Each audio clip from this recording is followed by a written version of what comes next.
F-22变身超级野兽，能够携带并发射28枚导弹，这有什么意义？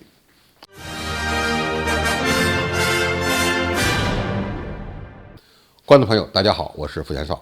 在一般人的眼中，如果战斗机装载了超过其设计的载弹量，被称为野兽模式。美国的 F-35、欧洲的台风战斗机、瑞典的 JS-39的野兽模式都令人印象深刻。但是没想到，美国人还用 F-22这款隐身战斗机玩起了野兽模式，而且呢，该机一次能够携带28枚空导弹。据美国媒体报道，在今年9月的一场武器测试中，美国空军第94战斗机中队的 F-22装载和发射了28枚空导弹，这远远超过了标准的武器装载量。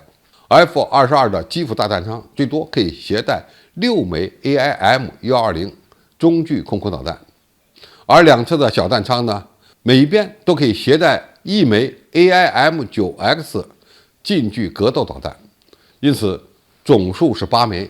这8枚弹意味着它采取这样的装载方式是隐身模式。那么，如果让 F-22战斗机携带28枚空导弹，那么多余出来的这20枚导弹，基本上都要挂在机翼下，或者是机身下方的某些部位。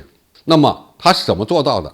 这样的载弹数量确实比较惊人。遗憾的是，美国空军只放出了一张完成任务的团队合影，并没有展示 F-22是如何携带28枚空导弹的。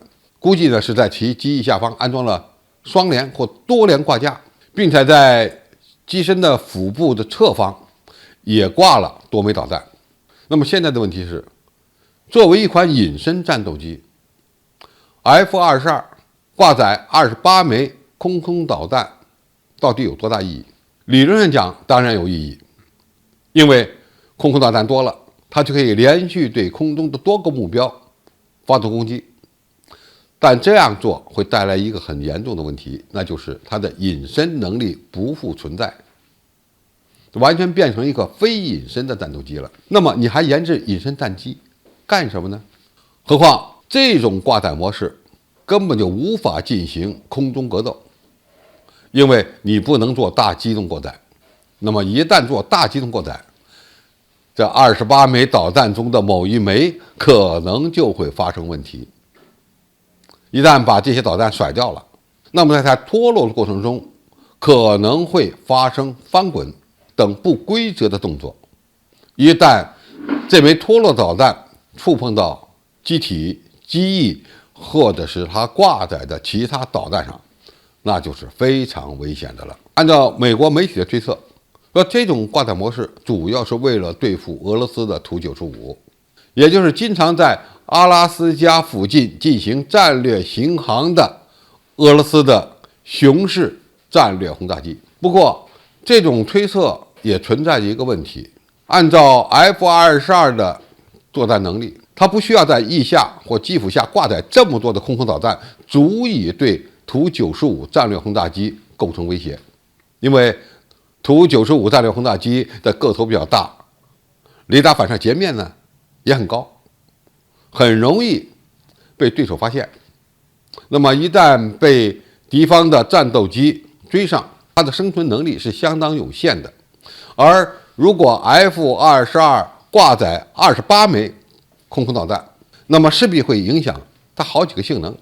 一个，导弹挂多了，你航程就会缩短，因为飞行阻力大了，这是其一。何况 F-22隐身战斗机的作战半径本身就很小，不到800公里，你在机体外真挂了20枚导弹，必然会使它的作战半径进一步降低。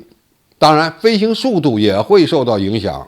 它不仅不敢做大过载机动，甚至呢，也不能做超音速飞行，这些都会影响到它的拦截效率。因此，从某种角度讲，美军让 F-22挂载28枚导弹，更多的就是作秀，实战意义值得怀疑。好，今天评述就到这里，谢谢大家收看，我们下期再见。